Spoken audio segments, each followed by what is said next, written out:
Hello and welcome, everybody. Welcome to the No Name Music Cast. My name's Tim, and this is Joy. And here we are at the very top of the show, recording on a Monday for your delight and pleasure. Joy and I have just had a very interesting conversation, which is not anything to do with this podcast or music, but we are ready to go anyway. It's been a weird world. That's all we're going to say. Absolutely. Okay. All right. So I'm going to open the episode with a little bit of music news. Now, as you will have heard, I think it was the last episode that posted, or possibly the episode before that. I'm all about the Foo Fighters at the moment because we did a whole Foo Fighters episode. And I've been following their tour and their touring exploits. I will not be seeing them on this tour because it's all massive stadiums and the tickets cost a fortune. However, they are touring. And they played a gig recently in New York. It was in Queens at Citi Field, which is a baseball stadium. Now, I understand baseball is the one with a ball, not the one where they drive in a circle. Is that correct, Joy? That does sound correct, yes. Yeah, balls are involved, but no circle driving. No circle driving. Nobody's going to the left on repeat. There we are. Well, anyhow, they performed this concert. And, I don't know how many people were there, 50,000, 40,000. It's a huge stadium. They got like 15 songs into their set, and then they had to cut it short because of an incoming thunderstorm. Did you hear about this?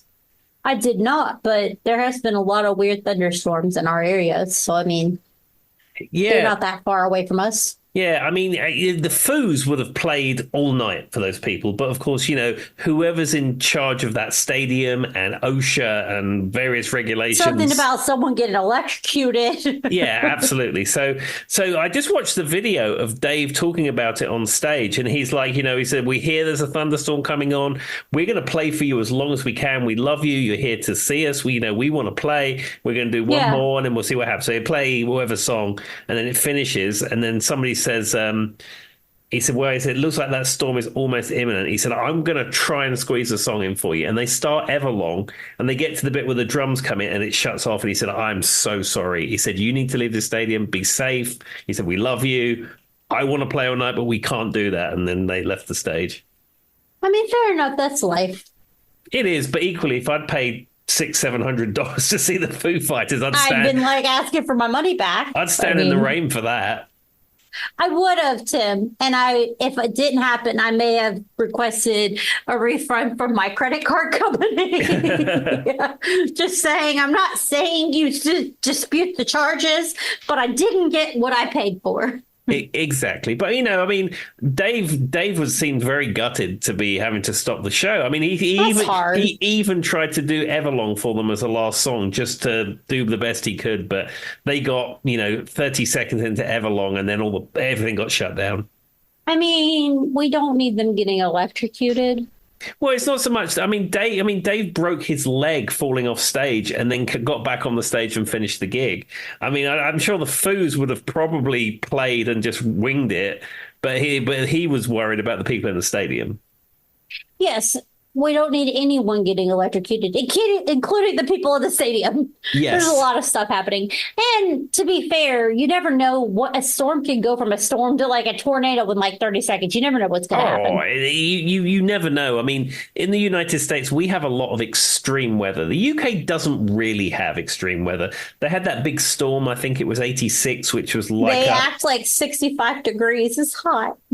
I saw it today. And you get, 1/8 of an inch of snow and it's considered a treacherous conditions. But here in the United States, we have hurricanes, we have tornadoes, we have huge amounts of snow. You live in the mountains, so you have a little bit of a buffer, Tim. Yeah, but we have ice storms and things like that. We have a little bit more extreme weather here. And you're right, these thunderstorms can turn rough very quickly. You never know when you're going to get hail. Hail just appears out of nowheres. And no offense to the people in the audience, but have you ever been hit in the head with hail? It's not comfortable. No, and I played a gig recently where it was a beautiful sunny day and this storm came through and it effectively was a tornado. Yep. So there you go, guys. And for those of you guys who are listening in the UK, to be fair, it's about a 32-degree difference between Fahrenheit and Celsius. But one thing Tim has said many times is at least in America, when you say it's hot, the number is high. Yeah, that's true. And so it makes sense. So, like, it's 100 degrees. That sounds really hot. But I'll be seeing these people in the UK post on TikTok all the time, and they'll be like, it's 32 degrees Celsius. It's so warm. And then I'll look at it and they'll be like, that's 65 degrees Fahrenheit. I'm like, that's not even like, Tim, that's like what our house on the inside is like. Yeah, I've played in 90 plus degrees for the last number of Crazy weeks to playing me. outside. I mean, it is what it is. But my favorite thing that Tim has ever said to me was I don't know, back in 2019, 2018, when I worked at the same place, Tim, and we were talking one day at work, and Tim goes, it had been raining every day, nonstop for going on probably 6 weeks. Tim goes, this is what living in the UK feels like. And I was like, fair enough, because we were complaining about the rain. And he goes, this is what living in the UK feels like every day. I was like, okay. Fair enough, Tim. There we go. All right. So I just have one other piece of music news for you. So All the right. Rolling Stones have concluded their Hackney Diamonds tour. They All concluded right. it in Ridgedale, Missouri. They did 20 shows on this tour, mostly US dates. And I mean, they're all almost 80 years old and they're still going. And I saw a video of Mick Jagger from this last concert. He shouldn't be that spry at that age. He really shouldn't. He really shouldn't. I don't know if it's drugs, good food, maybe he's a vegetarian, he drinks lots of water, but whatever it is, he does look very spry. Yeah, absolutely. Well, I mean, they were playing a lot of classics, and they were also playing a lot of songs from their Hackney Diamonds album, which is their most recent release. I bought Yeah. that when it came out, and it's actually surprisingly good. I was very surprised how good that was for someone that's sort of in their later part of their career. There was a little bit of auto-tune on it and a little bit of other studio trickery, but it was a very solid release from the Rolling Stones. But yeah, I mean, I don't know whether the Stones are going to tour again. Hmm. Mick Jagger put up on wherever he posts. He said, "Thanks so much to everyone who's come out and see us on this tour. We had an absolute blast. See you soon." So I don't know if that is the last ever Rolling Stones tour or whether they're going to just continue until they can't do it anymore. It probably depends until the money runs out, Tim. Well, I think it will continue until I know, I'm Mick or joking. Keith are unable to do it. I think they will, as long as they're physically able, they will do it. I think so too. And what's interesting about, and Tim has pointed this out to me, and I don't think I ever realized how like people have played with them, but they don't make them members of the Rolling Stones. They Hmm. have a very weird thing that you don't see with other artists. Like, so for example, Tim's made this reference with Queen, right? They say Adam Lambert is a member of Queen. Whether you agree with it or not, they do. But the Rolling Stones have people who play with them, but they don't make them actual members. And I always find that very interesting because it's different. Yeah, they're considered like employees of Rolling Stones, so they probably They're on the payroll. yeah, they probably are paid incredibly well and they're looked after and everything, but they're not getting album royalties. They don't appear on any of the literature or anything like that. And that was what we discussed in the previous episode with the Yep. Foo Fighters, with the keyboard player Rami Jaffrey. He came in originally as like a hired hand, and then Dave made him a permanent member of the band. There you go. I mean, it's just interesting to me that the Rolling Stones does it differently, but I also understand where they're coming from and wanting to keep that original, like the band lineage as the Rolling Stones. There's something iconic about that. And that's kind of what Tim talks a lot about when he discusses Queen and Adam Lambert. It's not that he hates Adam Lambert, but there's just something so iconic about that original lineup, right, Tim? That Sure. just speaks to your heart. Yeah, Queen, you need John Deacon, and if John Deacon is not involved, it's not Queen. I mean, that's fair. Also, he looks like every white man ever in the UK. What, John Deacon? He does. I Have mean, you not seen him? yeah, I mean, Roger Taylor and Brian May look like rock stars. They dress like rock stars. And I mean, Brian May is looking slightly less like a rock star these days. But, you see him on stage, he's dressed appropriately, and he looks like a rock god. John Deacon does not. John Deacon does not. John Deacon looks like every old man who's 70 plus Thank years you. old in the UK. In the UK with a cigarette in his mouth walking down the streets. Yeah, living in Putney or wherever it is he lives. Oh, anyway, so I agree with Tim. So with that being said, I have one bit of music news and then we'll jump right into my topic.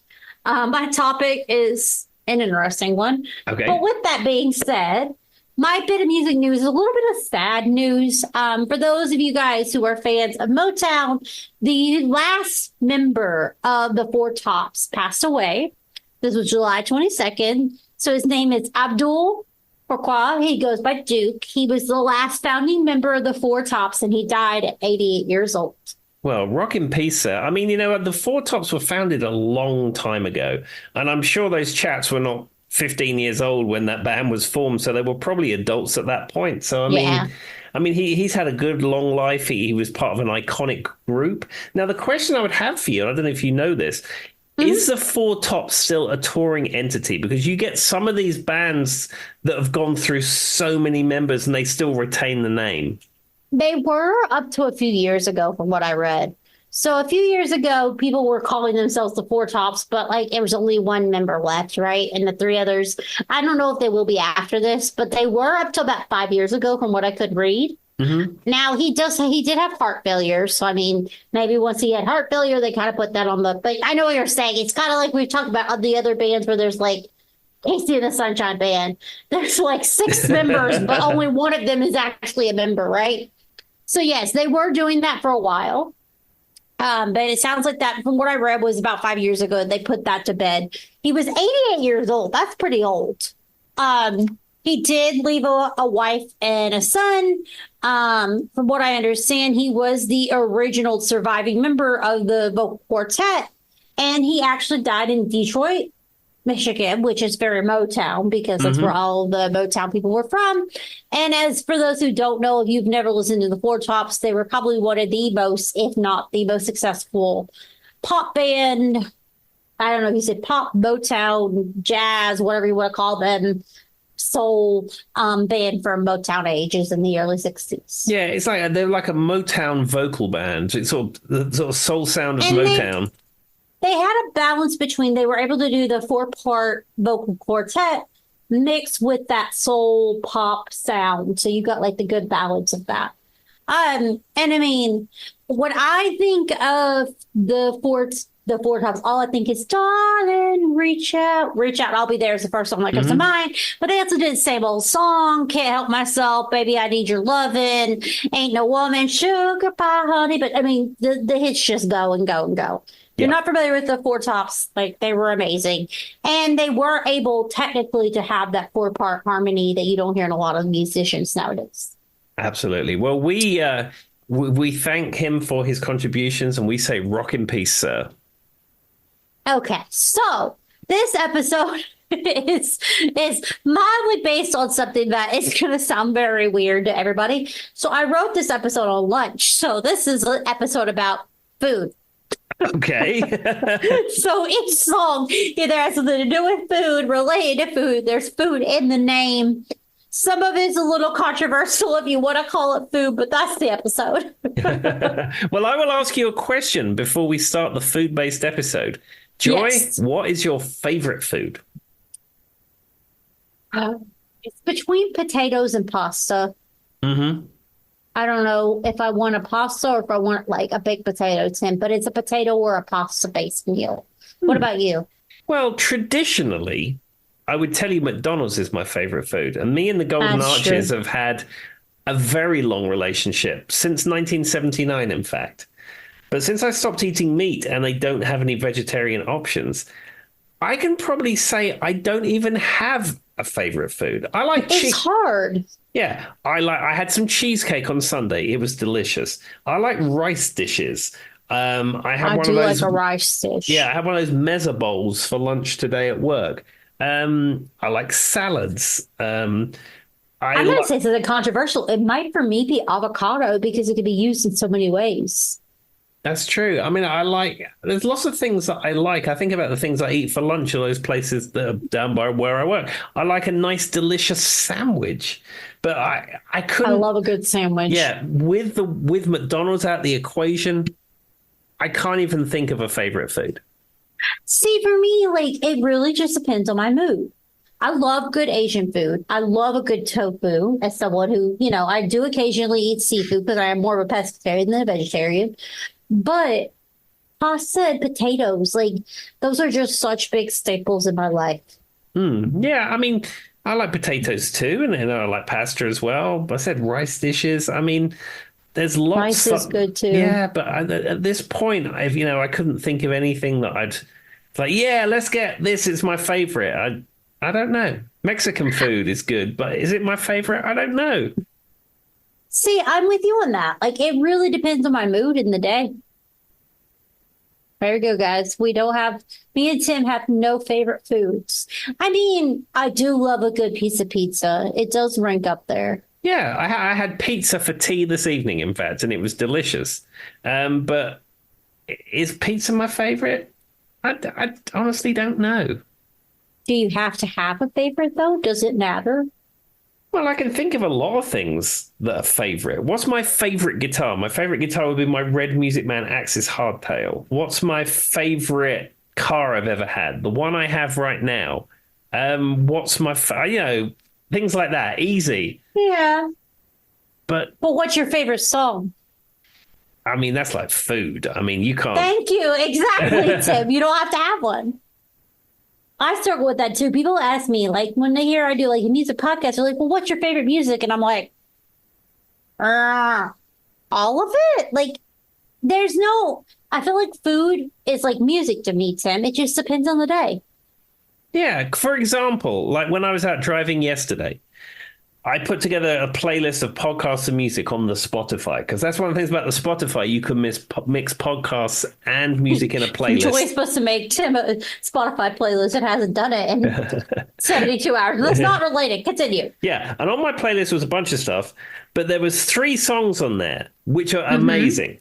One, it's William Shatner's version of Common People, Of which course. is so good I had to listen to it twice. And it even transcends William Shatner comedy, parody, funny music. It's actually just really, really good. Very on brand for Tim, but Yeah. continue. Yeah. I listened to YMCA by the Village People. And again, take out the comedy actions, listen to the bass line, the drums. I'll fight anybody who insults the village people. That's all I'm going to say. Yeah. But I mean, just listen to that as a piece of music. It is amazingly done. It is really Okay. well done. And then I listened to Right Now by Van Halen, Good choice. which is such a good song. And all of those are amazing. Are any of those my favorite? No, but they were my favorite for about 2 minutes driving in the car.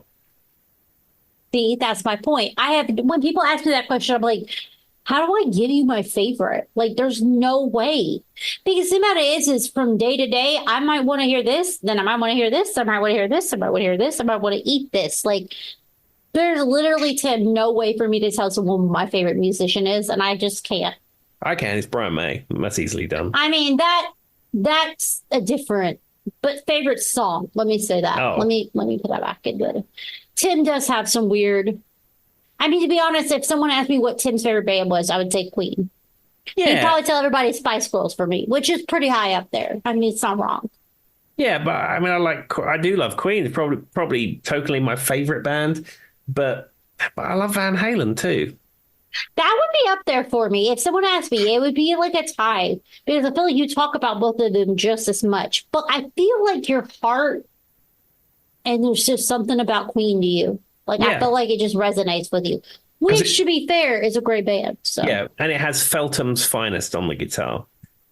well, there you go, guys. Also, Brian May is also Tim's friend. There's like they've been hanging out together. It's fun. He sent me a letter once before the internet was invented. I wrote a letter asking about his guitar equipment to the Queen office. That was the cutest thing ever. He sent me a letter once. Yeah, and he wrote me a handwritten letter back explaining how he did this particular thing on the guitar, and I still have it. I mean, that's fair. That's adorable, and I love that. Does Yeah. he have any songs about food? Because he's not on my list, but it might. Maybe he has songs about food. I don't think so. All right. Well, let's just pick a random song at random. Let's see here. Speaking of your favorite band, Tim, we'll start. Well, one of your favorite bands. We'll start with Van Halen. This is Ice Cream Man. Yay! So, Ice Cream Man's a song about a guy willing to do basically anything to impress a love interest. Yeah, it's this is from Van Halen 1. This is the lineup of Van Halen, which has David Lee Roth singing the very first Van Halen Yep. album. And it's fair to say when he's talking about various ice treats, I don't think he's talking about what comes in an ice cream van. I mean, to be fair, that is a thing that might be some of the songs I pick have some in the window, guys, and you just have to take it for what it is. But this was released what 60s probably. I think Ice Cream Man. It'd be 1978, which is when the first Van Halen album was released. Well, of course, that the fact that Tim knows that is not lost on anybody. I was thinking 60s, but there's some metaphorical cold treat, which works right now because, well, in the last 3 days it's cooled down, but as of last week, it's like we live in an inferno. Yeah, it's been That's just the truth. incredibly hot round here, and having an ice cream man come round would actually probably be a good idea. We have one, Tim, and I thought I was losing my mind because I live in Bradford, which is a city over from Tim. And today there was the sound was going off, and I was like, "Am I lose?" Because I live right by campus, Bradford University campus, for those who know. So like, I hear weird stuff, like bands and different things going on, and people. And I was like, "That sounds like an ice cream man." And I walked outside, Tim, and there was an ice cream man going down the road. And you know what parents tell children? If they're playing the song, it means they're out of ice cream. Is that a thing? Yeah, it is. So you're not aware of that. No, but that sounds like something a parent should tell a kid. Yeah, but it's a thing that parents will tell children that if the tune is being played on the van, it means there's no ice cream. They've run out. I mean, that's fair. Have you ever bought an ice cream from an ice cream? Is America the only place that has ice cream men? No, England Is that a has UK thing? Yeah, the ice cream man comes around in his ice cream van, and then you buy an ice cream. You get a 99, if you know what a 99 is. No. What you would call soft serve. My mouth is full, everybody, but I still said no. In England, you'd call it a Mr. Whippy. And then you have your cone, and they fill it up with Mr. Whippy ice cream, and then they put either one or two Cadbury's flakes in it, and that's called a 99. I'll take your word for it. I mean, I've never been a big ice cream person, Tim. Are you a big ice cream person? Because I'm not. Once in a while, I've got some like cone type things that in the freezer right now, and I'll have them occasionally. It's nice occasionally. But I mean, like Hannah will get Haagen-Dazs or what's the other Harley's one? a big ice cream person. I don't know, Blue Bunny. That's the one that I see a lot. What's the one that has all the different flavors and Ben and Jerry's. Ben and Jerry's. She likes that Ben and Jerry's, and it's like it's fine occasionally, but it's not something I would particularly crave. I'm not an ice cream person. I never have been. If I'm like eating ice cream, it's probably just like an ice cream sandwich. But like to make a bowl of ice cream, do you know what I mean, Tim? Mm-hmm. It's just not for me. Like if you get like, let's say you get like cookie bits or something in the ice cream, I'd rather the cookie bits than the actual ice cream. Yeah. That's just the person I am. Now, Charlie is a huge ice cream lover, and so we always have ice cream. And there was a 3-for-1 for these fat boy ice creams that are currently sitting in my fridge. And I did have one of the ice cream sandwiches, and it was quite good. That's not the extent of my ice cream liking. All right.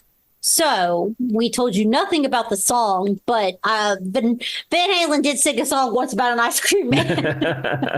So this is something I guess I have never picked up on. It's a very famous song. Tim's going to know this song instantly. It's Breakfast in America, Supertramp. Mm-hmm. And it talks about kippers in it. Could we have kippers for breakfast? Mommy dear, they got them in Texas because everyone there is a millionaire. I know this song is called Breakfast in America, and I realize they're British, but is the whole song talking about breakfast in America? I'm not sure the actual meaning of the song. I will tell you about kippers. Kippers is a classic British breakfast item that in real life probably people don't eat that often. The little fishies, right? Yeah, but you imagine having fish Kipper for breakfast. snaps. Fish for breakfast? Charlie's grandmother, who lives in Utah, loves them, Tim. The little kipper things. I've never had one. I don't even know what they taste like. But in the second verse of Supertrash Breakfast in America, he talks about apparently the song is about like wanting to eat breakfast in America because of the lavish lifestyle. I've never paid attention. I mean, I know that song. I think everybody knows that song, right, Tim? It's Yeah. not like a hidden gem or anything, but I can exclusively reveal I've been eating breakfast in America since 2004. I've never had a kipper. Never had a kipper. I mean, I've had breakfast in an IHOP, which is like I've had a T-bone steak for breakfast in an IHOP, but I've not had any kippers. But the thing is, I never much cared for fish anyway. I love fish, but it's a fish lover, Tim, though. I still haven't had kipper. I don't, it's like, see, I do eat like tuna in the can. Like I'll make like a tuna sandwich, you know what I mean? With some mayo, some pickles. Tim will yell at me, but cucumbers, whatever it is, celery, whatever it is. Like I will eat tuna, I'll eat salmon, I'll eat all of it. But I mean, kipper snacks are like, they're like, the bottom of you know what I mean? And this is someone who grew up eating Spam. Like I ate Spam, but I've still never had a kipper. Yeah. Okay, any of our listeners who've had kippers for breakfast, will you let us know? Because why would you want to do that? It's like a small oily fish. I know that much. And you get them in like a can. Now, the funniest thing though, speaking of America versus other countries and fish, was the time. So in America, a lot of time when you get fish, you get like a fillet fish, right, Tim? Like you get the middle part, the head's taken off, the tail's taken off. It's just the middle fillet piece, kind of like a chicken fillet. Whatever. That's common. So when we were in Greece with my mother, which I got a notice saying that was 5 years ago, guys. 5 years ago, I was in Greece with my mother. And I still think about this to this day. She ordered when we were at the beach. They literally said on the menu, Tim, many fishes. Like it said it word for word. But she was expecting like a fillet fish like you get in America. And she got all these tiny little fishes, full fishes that were fried. But she was expecting a fried fillet. She ate it, but it had like the full, like it was just a very funny interpretation of what we see in America with fish versus what they, serve you in Greece, where you get octopus or whatever else is on the menu. But I still think about her face when they brought it out to her. She was expecting like fillet of fish. And they were just there's like 50 tiny little fishes, face, tail, everything. Oh dear. That's things like that put me off eating meat, let me tell you. But to be fair, Tim, it did say in the menu, it described it exactly what she got. She just should have read. I'm just saying, Tim, I just had shrimp. So. Yeah. And I've got exclusive kipper news. Breaking news from the world of kippers. Okay. A kipper is a smoked herring. That sounds very British. Yeah, that's news. That's news just in, by the way, ladies and gentlemen. That's breaking news. Okay, well, let's go. Let's get out of the meat and we'll go to the fruits. Okay. So this is a song that plays in my house very regularly. It's a song I hear all the time because I'm married to Charles Thompson. This is Day, aka the Banana Boat song, Harry Belafonte. Belafonte? Yeah, Harry Belafonte, a classic, absolutely. And if you've seen any of the documentaries about We Are the World, Harry Belafonte was not chosen as a solo singer, but he was in the ensemble. And there's a bit where everyone in the ensemble starts singing the Banana Boat song to him, to almost honor him. And it is very interesting to see. Now, what's so interesting about this is his version of Dale, and then he did the Mary's Boy Child. He had that version, Tim, which I always think of the band that didn't actually sing, but everybody knows. What are the Rasputin people? Why can't I think of their name right now? Boney M. Why didn't that come to mind? Boney M had a version of Mary Boy Child, which was I always think of, but so did Harry Belafonte. But Charlie listens to the song constantly, and so a lot of people associate this song, obviously, with the banana boat stuff. That's the food reference. But the movie, what's that movie with the guy who wears the black and white? I can't think of his name. I haven't. Films Wow, are not Tim, my you're thing, giving me Joy. nothing. You're giving me nothing. Oh, oh God, Beetlejuice. Okay, Everybody associates this song with Beetlejuice. Have you ever watched Beetlejuice, Tim? no. So I hate that movie. I actually think it's terrible, which is controversial, and somebody's going to come for me. But there's a scene in it where in Beetlejuice they're eating, and this song is playing, and the monster is taking over them, and they can't control themselves. And there's a very famous scene with this song, and it just starts out Dale, we say Dale. But controversially, and everybody's going to come for me this, I actually hated the movie Beetlejuice. Sorry, guys.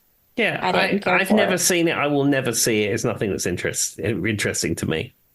Fair enough. I don't care for Beetlejuice. So anyway, but that's that song. I mean, I'm sure it's been used in like 47 commercials as well. I'm sure. All right, so this one is not controversial at all, but it should not surprise anyone. We're gonna go with My Bologna, Weird Al Yankovic. Well, I think it was. You had to have Weird Al on this list because when you parody songs, often he'll change them into some kind of weird reference, sometimes a food reference. So it doesn't surprise me that you picked Weird Al.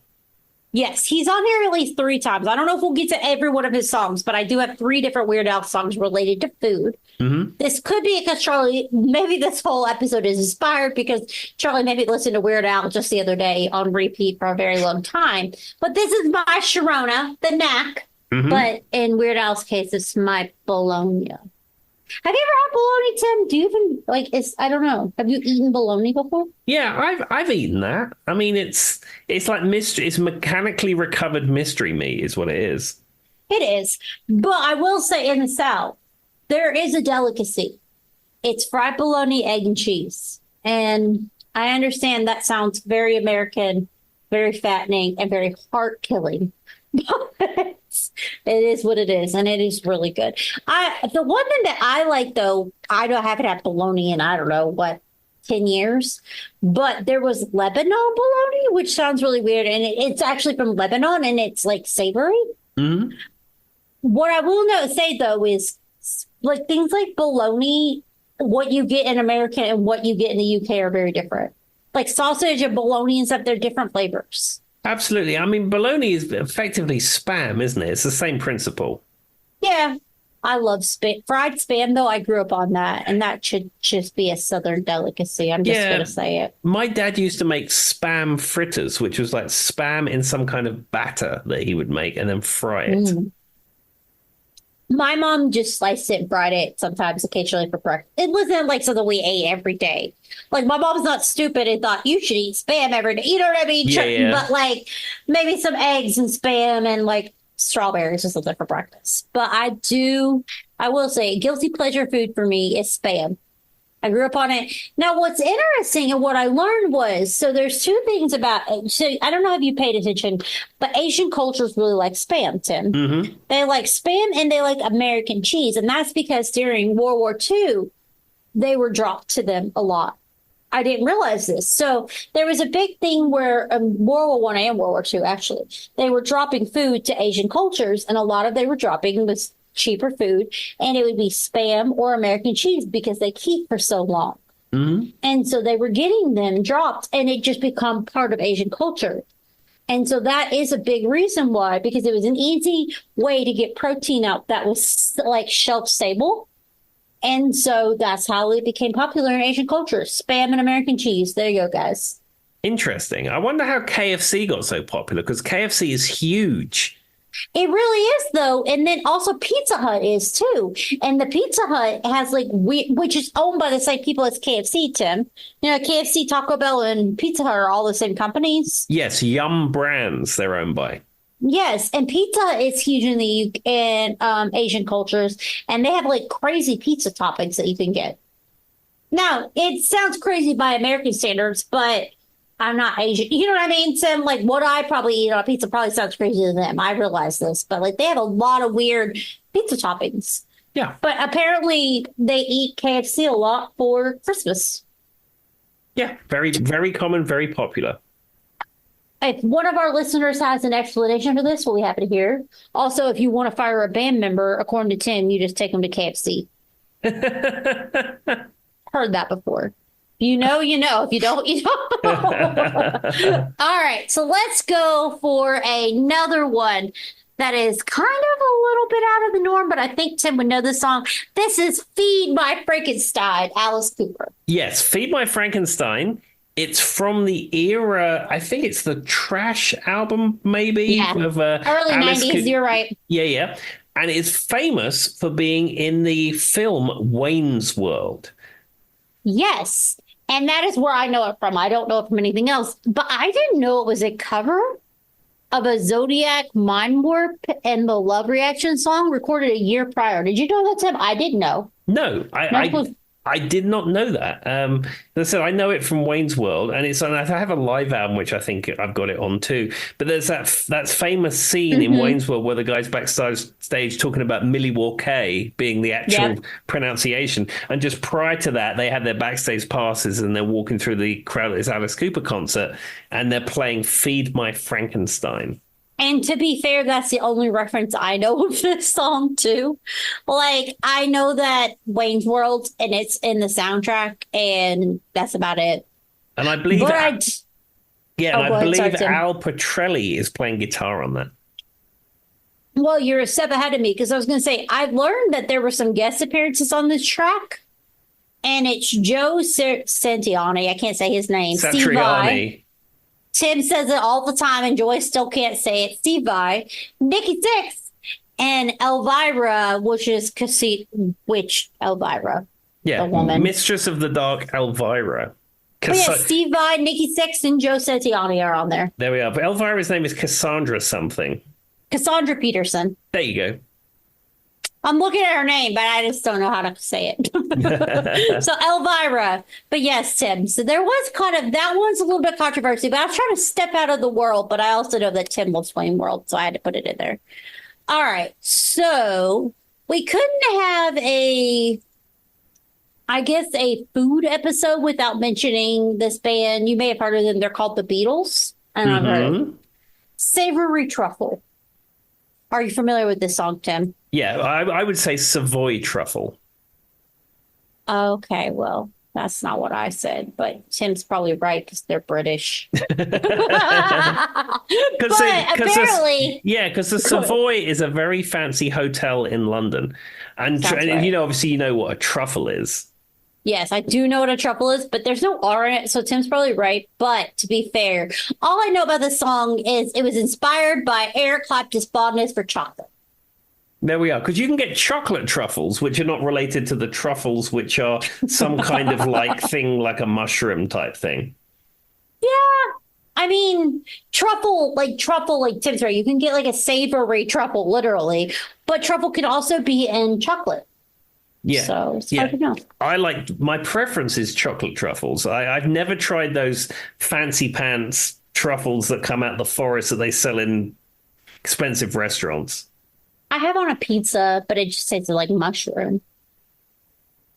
I mean, that was the extent of my truffle knowledge. It's not exactly like I have a lot of truffle knowledge. To be fair, this song is one of my favorites, but it's early. It's like I would say late 60s Beatles. It's not something people would know. And it was written by George Harrison, which means that like a lot of people didn't pay attention to it.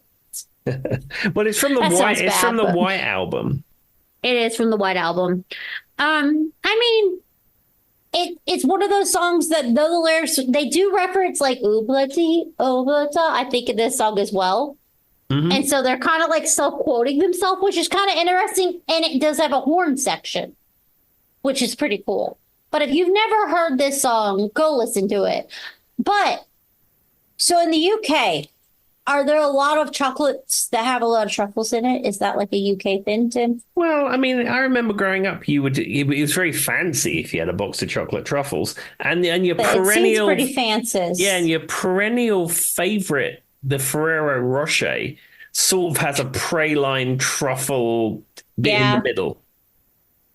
That is a very much so in America too, the top of the line chocolate. Yeah, and also you'd have like rum flavored truffles as well. A rum flavored truffle is so good though. Yeah. Not that this is a truffle related episode, but it is food related, which in Yeah. turn makes me and Tim hungry. So we should talk about truffles. No, what's very interesting is the use of pudding in the UK versus America. This is a very interesting concept because desserts are pudding. Pudding is pudding. Yeah. So, like any food that you eat after your main food, which is sweet, is your pudding. But you also call dinner tea. So Yeah, dinner is tea, but like also you would have a rice pudding, for example. yeah, But I don't know what is called pudding here. I have no idea what that's called in England. dessert. Well, I mean, like you'd have like an angel, like here Oh, you you get, mean like an actual pudding? What do you call it in the UK? yeah, because like you have those little pots of like chocolate Yeah. pudding. I mean, maybe they call it that. I don't know, but I mean, I would call that stuff like angel delight. So I have no idea. Maybe they call it by like the, I don't know, Tim. So for our UK friends, if you were getting like a little chocolate, how would we reference this to them, Tim? Do Maybe they they would understand what call we're it talking about? chocolate pudding. I mean, Joy, I haven't lived there for 13 years. I don't remember all the stuff. Well, what's the definition of a pudding? Let's see. Like a snack pack in America is what Yeah. we might call it. All right, pudding. Well, less qualified. However, pudding usually means dessert, and in the UK, pudding is used as a synonym for dessert. Puddings made for dessert can be boiled. Da da da da da. Because you have bread pudding, right? Yeah, and rice I pudding. definitely and like jelly. You guys have like a jelly Yeah. custard, maybe, or a mousse. Maybe you call it a mousse. Wow, everybody's like, this is what a revelating piece of information. I've always wondered what the people in the UK call their snack packs. We'll look into it later and tell you guys. All right. This is a song that everybody loves. It has come up many times. People in the UK have liked when I've shared this on Facebook. People in America have liked when I've said this in time. This is Peaches. It's Peaches by the President of the United States of America. Yeah, millions of peaches, peaches for me, millions of peaches, peaches for free. For free. And for whatever reason, this seems to be a popular song in the UK because a lot of your UK friends will like this when I share it, Tim. Yeah, it's a song that I've mentioned to some people and they have zero knowledge of. It's weird, but I remember when this came Weird. out, I think this was the only song that band ever had. They were very weird because the bass player had like two strings on his guitar, and then the guitarist had like three strings on his guitar. And they created a very unique sound between the two of them. But And that's kind of what they were known for, though, in some weird way. yeah, but they're a very, very unique sound to that band. But I mean, I actually bought the album this came from when it came out. It's got I mean, I love this Weevil, song. yeah, Bo Weevil and Kitty and other songs that are on there. But they are really known as the Peaches people. So the other thing they are known for that Tim would not have any references is there was a movie when I was younger called My Date with the President's Daughter. Hmm. And in the movie, My Date with the President's Daughter. Oh, yeah, that's the song. My Date with, that's them. This is the only thing I know them from. And to be honest, the only reason I think I know, so this movie came out in like 1998. And they performed in that. They played the My Date with the President's Daughter song is then. And then at some point in the song Peaches comes on too, right? And it's funny because it's literally about a girl who dates, like this guy starts dating a girl and he didn't realize it was the president's daughter. They live in Washington, D.C. That's the joke. And so like this whole, that's literally how he comes to be in the movie. And I was 8 when this movie came out, and I very much, because it was a Disney original movie. And for those who don't know, in the UK, in America, when we were younger, we had a lot of these Disney Channel original movies. I don't know if that was a UK thing, but it's definitely an American thing. And this is one of them. And that is how I know this band, the President of the United States, because they did this song Peaches, which comes up at some point in it. But they also did the My Day with the President's Daughter. Oh yeah, that was them. There you go, guys. And that's literally what I know them from. And they also apparently did a cover of Georgia the Jungle, which I didn't know the theme song. Just learned that when I was looking this up.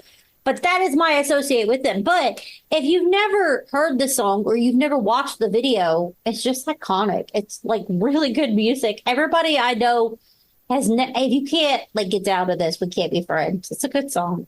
Yeah, I like this song, but I said I was surprised I played it to some people recently, and they had no idea. Lump. Lump was the other song, Tim. Yep, I remember that. That just dawned on me. That was the other song they did, but I can't think of anything else. Okay, anyway, for those who don't know, they also had a song called Lump that just dawned on me. Because I don't want to say they're one-hit wonders, but they breached that level. Yeah, sort of were. All right, well, this is a little bit of a stretch, but I wanted to put it in there. This is Mother's Little Helper, the Rolling Stones. They talk about frozen steak in the song, so I took it as a food-related song. I mean that's close enough. But the question is, would you freeze a steak? I thought the idea with steak is you tend to buy it fresh because that's why it's so expensive. Well, I think you have to freeze it within 3 days or it goes bad, right? I don't know, but she burns a frozen steak in the song, Tim. I mean, the obvious choice was brown sugar, right? Yeah. But I didn't want to do brown sugar, so I went with Mom's Little Helper. But apparently in the song, she burns the frozen steak. I don't know, Tim. Yeah, there we are. Like you say, brown sugar is the obvious choice, but the Rolling Stones don't even perform that anymore, and that has incredibly questionable lyrical content in 2024. Yes, so, and I didn't want to bring it up. No, it's not cool anymore, and you shouldn't be referencing that. That's why I went with Mommy's Little Helper. And in the song, which is the mid-60s song, she buys an instant cake and she burns a frozen steak. And she goes for running for the shelter for she's Mom's Little Helper. That's the lyric. I don't know. But it does talk about steak and cake, so I thought it was up for fair game when it comes to food. There we are. If it's steak and it's cake, all is fine. Everybody's like, okay, well. Sure, Joy. So since we said this, we had to bring it up a few times because it is an episode about food. We'll just say it. Weird Al Eat It. Yes. Now, I think you couldn't have had this episode if you didn't talk about Weird Al's Eat It. Now, as everybody knows, it's a parody of the song Beat It. Beat It. And the video for this song is almost a shot-for-shot recreation of the actual thing. The interesting thing, some fun facts for you, the guitar solo on this is played by Rick Derringer. Rick Derringer is the guy who sings and plays guitar on the Hulk Hogan song Real American, amongst other things. But I did learn originally it was Eddie Van Halen, and then they reproduced it by Rick Derringer. That's correct. Yeah, Beat It is originally as Eddie Van Halen. Yeah. The other thing is that the video is shot in exactly the same place as the Beat It video. And in some of the dancers in that were actually in the Beat It video. Yeah, and that's what I read is a lot of the dance moves were the original. The people who spoke, like who were training them and doing the choreography were all the same. Jackson received royalties because he actually was there on site and watched them do this. Like Michael Jackson was very particular about the way this went out. And for what I understand is they redid a 4K version here recently of Beat It, but also of Eat It. So there you go. If you guys haven't looked it up.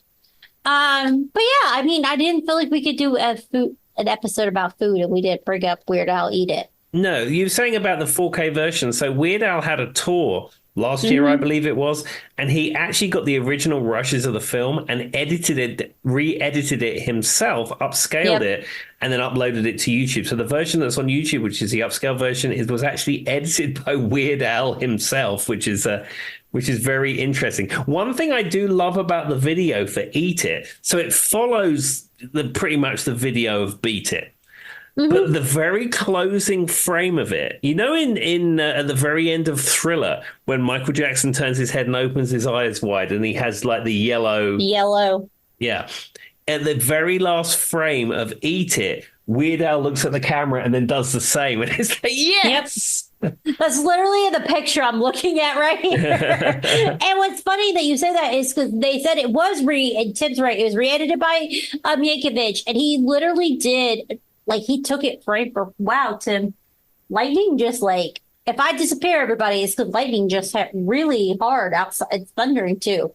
I don't know if it's at Christiansburg right now, but that was really loud. Yeah, the rain has been very loud. I mean, you can't hear this because of the noise reduction for our It's podcast listeners. thundering really hard right now where I'm at. Yeah, it's been raining very hard all the way through this record. Now, this evening, I was supposed to go to a demolition derby He in was. Dublin, Virginia, at the Dublin Fair or whatever it is. Yeah, there you go. That's the thunder here too.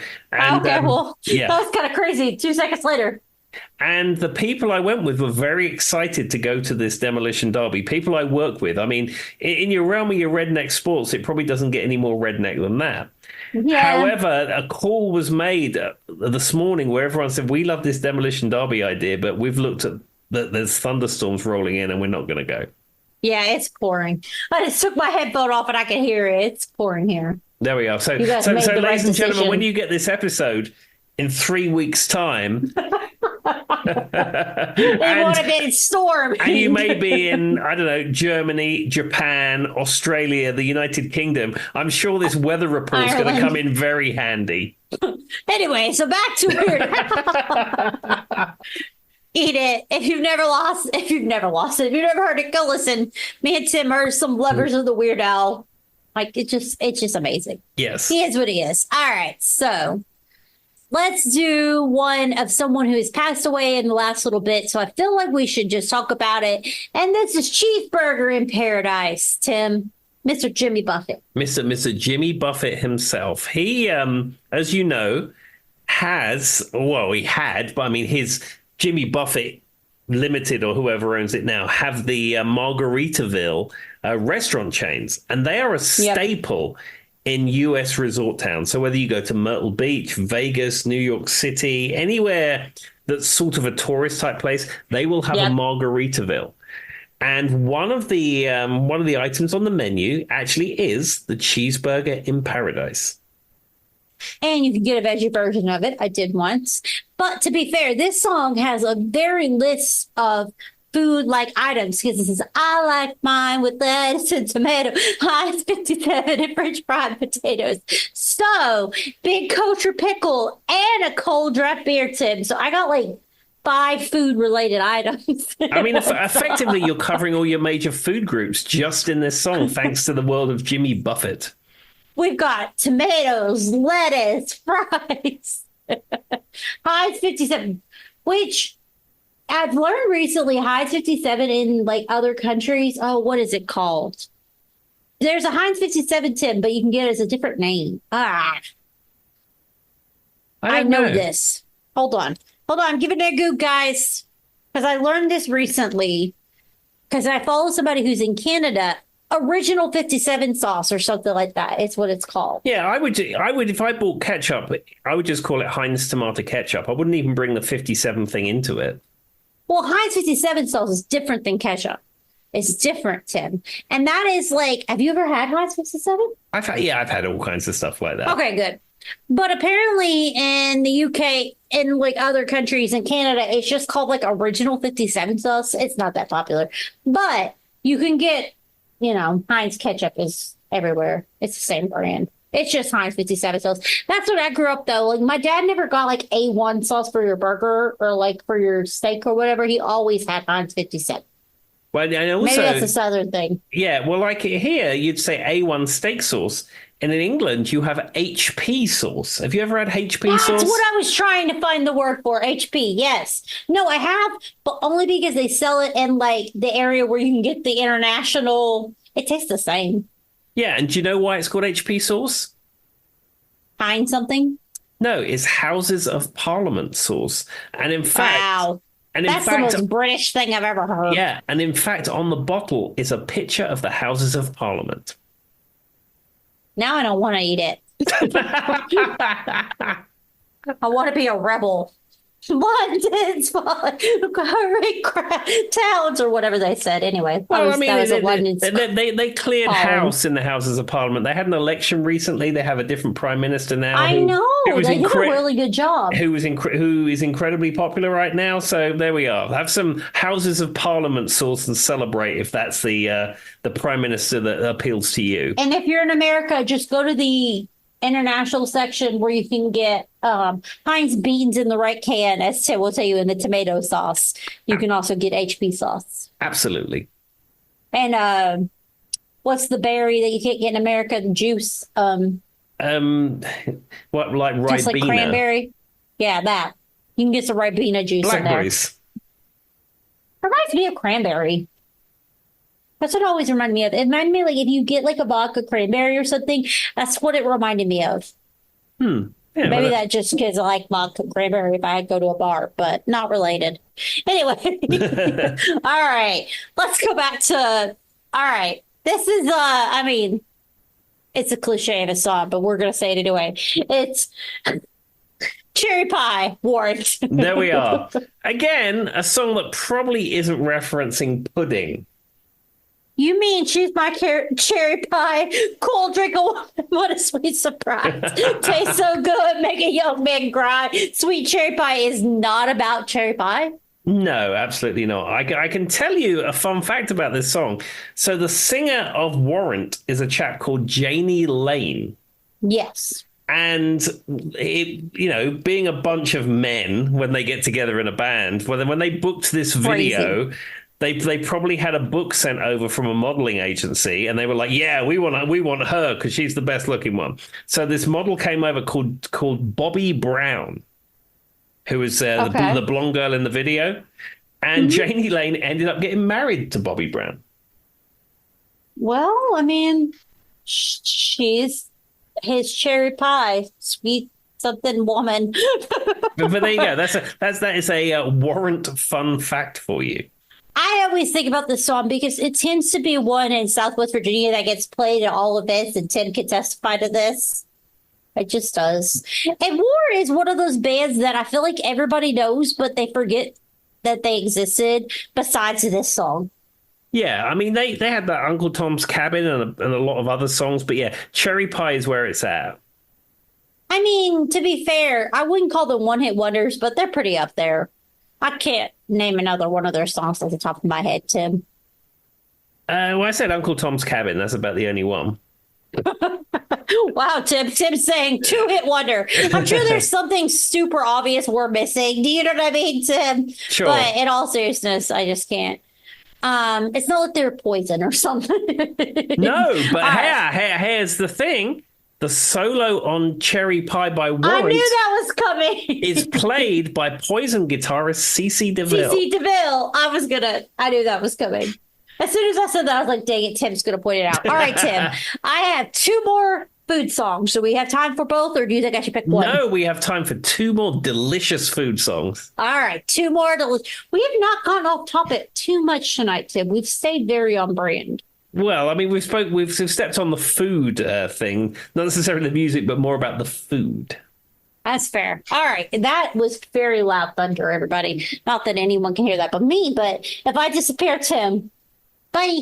Anyway, so this is a little bit of an offset, but it's a 60s song that I'm sure Tim's familiar with. This is Backdoor Man by The Doors. And the reason I picked it is because it talks about pork and beans in it. Yeah, pork and beans, which is just baked beans.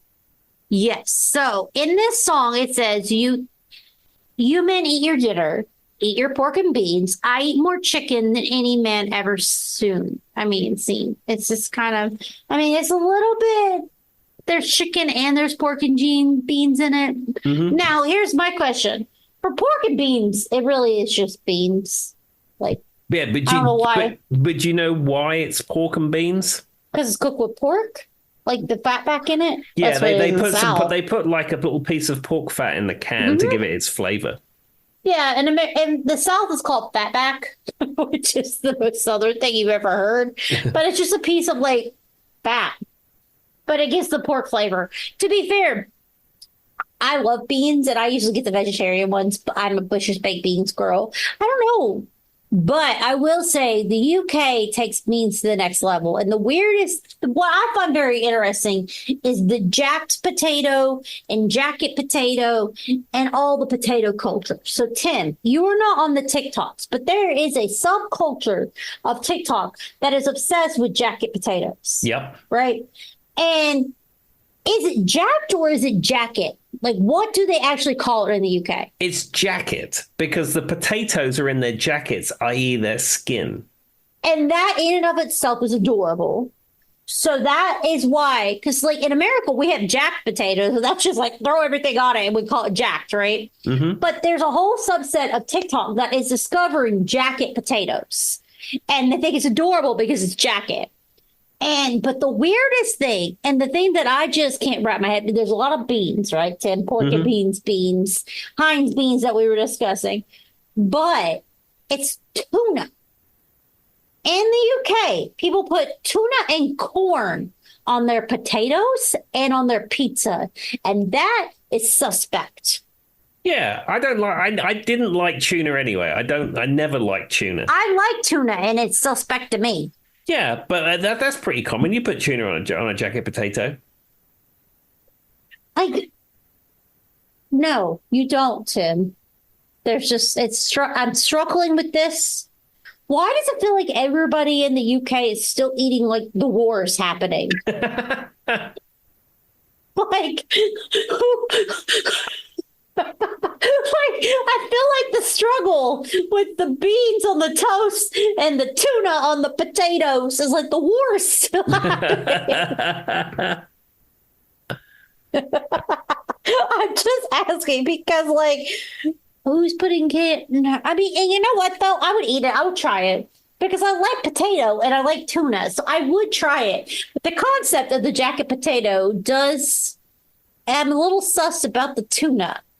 But I'm also a don't knock it till you try it kind of girl. You know what I mean, Tim? Because Sure. I do eat beans on toast, which is very British of me. But I heard about it. I tried it and I liked it. It's pretty good. So There you go, guys. If don't knock it till you try it, also that had nothing to do with the song.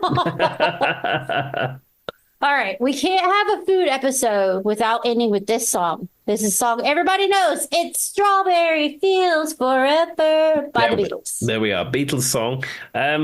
I've been to Liverpool a few times, and I've been down Penny Lane. Strawberry Fields doesn't exist anymore. It's now a housing development. It used to be a park, though I have been to the Strawberry Fields in New York City.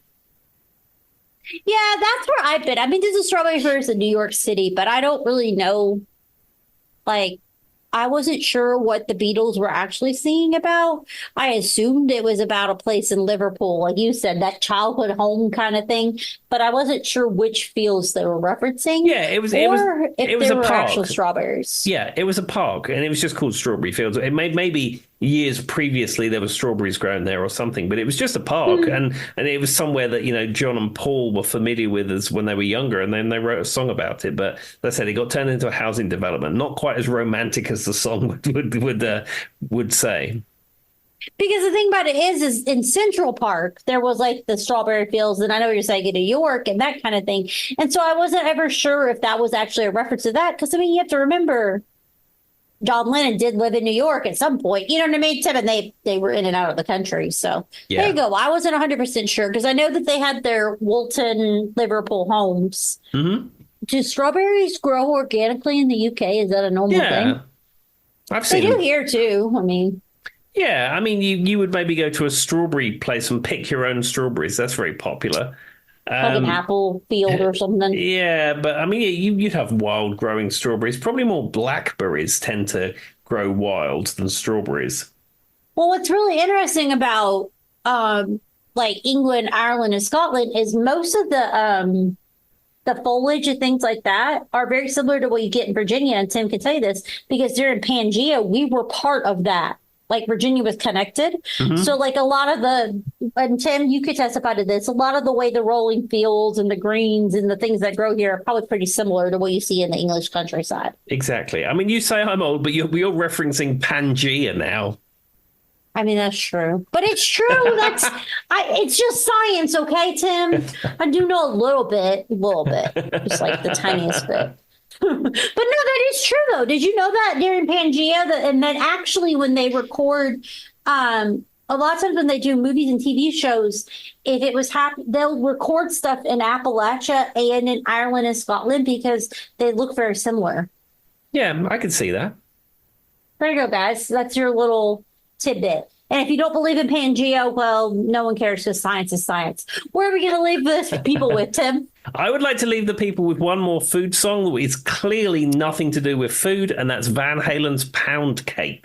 I thought about that one, but I went with ice cream because we've talked about pound cake a few times.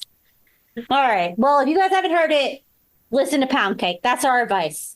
There we are. And the drill that Eddie Van Halen is using on that song, scraping against the strings, is a Makita. There you go. Fun fact for you. Yay! All right. Bye. Bye. See you later. Bye-bye.